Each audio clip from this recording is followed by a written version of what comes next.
عقیدہ ختم نبوت کے متعلق ہمارا اور قادیانیوں کا کیا اختلاف ہے؟ عقیدہ ختم نبوت کے بارے میں مسلمانوں اور قادیانیوں کا عقیدہ ایک دوسرے کے بالکل اپوزٹ ہے،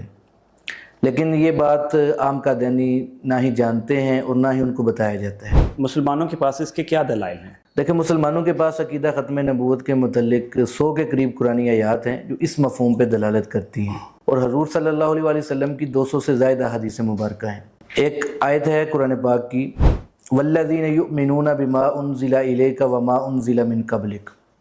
اس آیت میں اللہ تعالیٰ ایمان والوں کی نشانیاں بتا رہے ہیں کہ ایمان والے کون لوگ ہیں۔ تو اللہ بتا رہے ہیں کہ ایمان والے لوگ وہ ہیں جو آپ صلی اللہ علیہ وسلم پر بھی ایمان رکھتے ہیں اور آپ سے پہلے انبیاء پر بھی ایمان رکھتے ہیں۔ تو اس آیت میں بلکہ پورے قرآن میں کہیں بھی ذکر نہیں ہے کہ ایمان والے لوگ وہ ہیں جو آپ صلی اللہ علیہ وسلم پر بھی ایمان رکھتے ہیں، آپ سے پہلے انبیاء پر بھی ایمان رکھتے ہیں، اور آپ کے بعد بھی کوئی انسان نبی بنے گا جس کے اوپر ایمان رکھیں گے۔ تو یہ بات نہ ہی اس آیت میں ہے نہ ہی پورے قرآن میں ہے، اور وجہ یہ ہے کہ کیونکہ حضور صلی اللہ علیہ وسلم کے بعد نبیوں کی کاؤنٹنگ میں اضافہ نہیں ہونا تھا،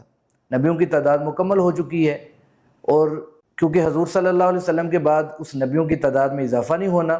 اس لیے اللہ تعالیٰ نے قرآن مجید میں یا حضور صلی اللہ علیہ وسلم نے حدیث مبارکہ میں اس کو بیان نہیں فرمایا۔ دوسری آیت ہے سورۃ احزاب کی آیت نمبر 40 ہے، ما کان محمد ابا احد من رجالکم ولکن رسول اللہ وخاتم النبیین، کہ محمد صلی اللہ علیہ وسلم تم مردوں میں سے کسی کے باپ نہیں ہیں، لیکن آپ اللہ کے رسول ہیں اور نبیوں کے ختم کرنے والے ہیں۔ تو اس آیت سے بھی ہمیں معلوم ہوتا ہے کہ آپ صلی اللہ علیہ وسلم نے تشریف لا کر نبیوں کے سلسلے کو ختم فرما دی ہے، یعنی آپ صلی اللہ علیہ وسلم کے بعد کسی بھی انسان کو نبی بنایا نہیں جائے گا۔ اس کے علاوہ آپ صلی اللہ علیہ وسلم کی 200 سے زائد حدیث مبارکہ ہیں۔ ایک حدیث مسلم شریف کے اندر ہے، آپ صلی اللہ علیہ وسلم نے حضرت علی رضی اللہ عنہ سے فرمایا کہ علی تمہیں مجھ سے وہی نسبت ہے جو موسیٰ علیہ السلام کو ہارون علیہ السلام سے تھی، لیکن لا نبوت بعدی، اب میرے بعد نبوت نہیں ہے۔ تو اس حدیث سے ہمیں معلوم ہو گیا کہ آپ صلی اللہ علیہ وسلم کے بعد چونکہ نبوت کا سلسلہ ہی نہیں ہے، اس لیے کوئی نبی نہیں بن سکتا، نبیوں کی تعداد میں اضافہ نہیں ہو سکتا۔ ایک اور حدیث کے اندر آپ صلی اللہ علیہ وسلم کا ارشاد ہے، ان الرسالۃ والنبوۃ قد انقطعت فلا رسول بعدی ولا نبی، کہ اللہ نے میرے اوپر رسالت اور نبوت کو منقطع کر دی ہے، اب میرے بعد نہ کوئی نبی ہے نہ کوئی رسول ہے۔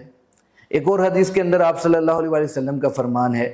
انہ سیکون فی امتی ثلاثون کذابون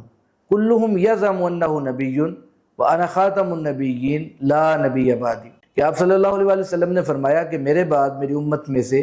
30 جھوٹے ہوں گے جو نبوت کا دعویٰ کریں گے۔ تو آپ صلی اللہ علیہ وسلم نے فرمایا کہ ان میں سے ہر ایک کا دعویٰ ہوگا کہ میں اللہ کا نبی ہوں، اللہ کا رسول ہوں، لیکن فرمایا کہ میرے بعد کوئی نبی یا رسول نہیں۔